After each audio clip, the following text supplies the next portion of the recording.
she won't open up to a man who makes her brace for impact every time she talks. Hey guys, welcome back to another episode of the Intentional Husband Podcast. I'm your host, Andre Poole. So for those that have been following along in this series, you may have picked up on a theme. The first 6 videos were more so about building foundation, building trust in your marriage. These next few videos over the next few days are going to be about communication and conflict. So to start this day off, let's talk about day 7, study how to create a safe space for her to talk. So before we get into how she apologizes, how she handles conflict, any of that, none of that matters if she doesn't feel safe enough to actually talk to you in the first place.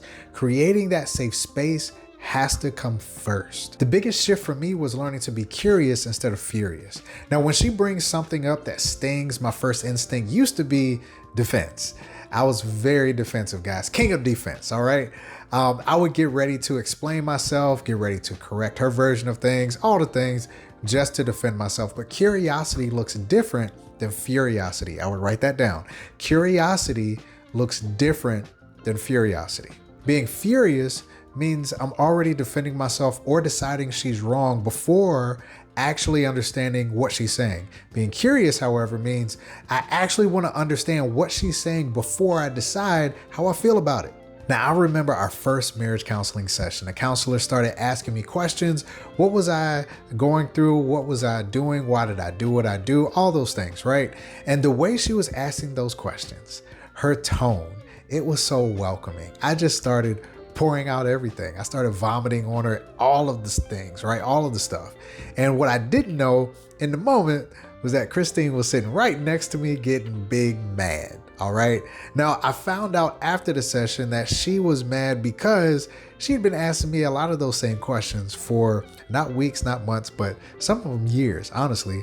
And I never knew how to open up to her the way I did with a stranger. So it made sense why she was mad. I told that counselor everything because she created a safe space where I didn't feel judged and didn't feel condemned. Christine doesn't do that anymore. She really works to create a safe space for me, which I really appreciate. She's learned how to do it and does a great job with it. Honestly, I love you, babe. You're phenomenal. But what I didn't realize back then was that I needed to learn how to do the same thing for her. So that meant getting mindful of my tone, because tone tells her whether it's safe to keep going before I ever say a word. It also means catching myself when I'm listening to respond instead of listening to actually understand. A safe space isn't built in one conversation, guys. It's built every time she tests the waters and I don't make her regret opening up.